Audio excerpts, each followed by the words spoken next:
That is the opinion of the former Vice President of the United States, Dick Cheney. And tonight, in an exclusive interview, Mr. Cheney, he pulls no punches and openly talks about his concerns for this country and the direction that this administration is taking us all. We often hear from former Presidents Carter, former President Clinton. We often hear from Vice President Gore. But it seemed that every time since you've left office that you speak out, people are critical that you still have opinions. Does that surprise you? No, I don't. After all this time, I'm not surprised by much of anything in this business. Yeah. No, I've done a couple of interviews. This is the third one, I guess. I'm often asked my views on administration policy, and I'm happy to give them. I think it's important not to personally attack the new president. I've never done that.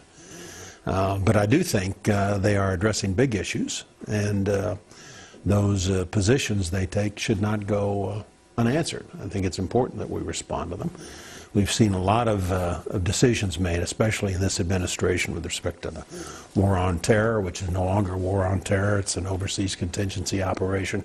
This whole question of detainees is extraordinarily important. The terrorist surveillance program is important. We were challenged in very fundamental ways after 9/11. The nation was threatened. We lost 3,000 people that day. The biggest task we had as an administration was to make certain that that never happened again, to do everything we could to prevent those kinds of attacks. We put in place certain policies to do that. The Obama administration campaigned against those policies, and they're now in the process of dismantling some of them. We have a different point of view, that we have the opportunity to express it, and the American people have the opportunity to evaluate the right thing with respect to some of these important challenges. Well, we're going to maybe get into some great specificity, but it was an interview that you gave. You know, Joe Biden came out almost at the point to criticize you, and at one point to you as the moment in history. Did that concern you in any way, or do you have any response for? No, it doesn't concern me any. I mean, Joe Biden's been saying a lot. He's been a senator for, what, 30-some years. He's never been one who couldn't come up with a comment. Known for that? Joe's got the job now. I wish him well. I hope he's able to prosper in it and make a contribution. So I've been criticized by experts, Sean. I don't worry a lot about it. About criticism. Well, I did notice that the administration, the outgoing administration, President Bush made great outreach to the incoming administration. And one thing I couldn't find or wasn't able to read anywhere, did Joe Biden ever in any way reach out to you and ask any questions about the job of being VP in spite of maybe the public posturing? We had one session where he and his wife came to the house, and basically we talked about the house. We showed him the vice president's residence and so forth. And I gave him at that point some administrative information, basically, about how many slots I'd had, how big the budget was, how much of it came from the Congress through the Senate, how much of it came from the executive branch and so forth. But that was it. We never talked policy. He suggested he might want to call me before January 20th. I said I'd be happy to talk to him, but I think they got busy on their side, and so we've never talked much about policy. In 90 days, a lot can happen when you have change. We have a president that is now critical of our economic system. He's apologizing seemingly for our superpower status in the country, around the world, apologizing for America in general. He's now been described as going on an apologizing tour, and it doesn't seem to like to tell the story, the good story of America. At least he hasn't on this trip or on the most recent trip. Do you think that, does that show you anything about his ideology, about his thinking, or does that concern you in terms of what his belief system is or the principles that guide him in making decisions? Well, I guess I've been concerned at the way that we've been presented overseas. There's a great temptation for a new administration to come in, and when you find a problem, obviously to blame it on your predecessor.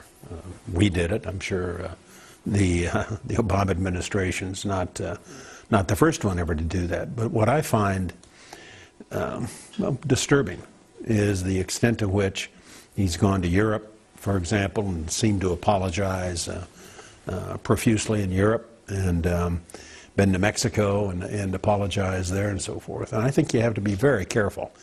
The world outside there, both our friends and our foes, will be quick to take advantage of a situation if they think they're dealing with a weak president or one who's not going to stand up and aggressively defend America's interest.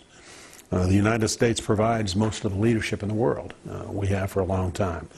And I don't think we've got much to apologize for. You can have a debate about that. But the bottom line is that, when you go to Europe and deal with our European friends and allies, some things they do very well, some things they don't. Sometimes it's important that a president speak directly and forthrightly to our European friends. And you don't get there if you're so busy apologizing for past U.S. behavior. His line was, America's shown arrogance and has been dismissive of Europe. Is that the type of comment that you think is detrimental? And should he have maybe spent a little bit more time talking about the great sacrifice that America has made while Europe was adopting totalitarianism and embracing appeasement? America was acting decisively to beat back totalitarianism. Sure. I think it's fair to say historically that much of Europe is free today because of the United States and because of our military forces, what we were able to do in World War II. Now we're faced with more challenges. They come about in Afghanistan, where obviously NATO's got troops deployed. That's a first. That's a significant development. We ought to be grateful for that. On the other hand, a lot of the forces that are deployed with NATO in Afghanistan aren't allowed for domestic political reasons of their governments to actually engage in combat. Very few of our NATO allies have robust military budgets. What they spend on defense is minuscule compared to what we spend. So I think there are always areas here for us to have good, thorough discussions, and we tell them what we don't like, they tell us what they don't like. We can find some middle ground out there, and I think it's important the United States not come across as arrogant, but it's also important as we not come across as weak or indecisive or apologetic. We did, during the Bush administration, take some very tough, bold action in terms of trying to deal with and defend the nation as well as our allies against that terrorist threat. And coming up, more with my interview with Vice President Dick Cheney, including what he thinks about President Obama's glad-handing with Hugo Chavez, and a scandal is brewing in California as Democratic Congress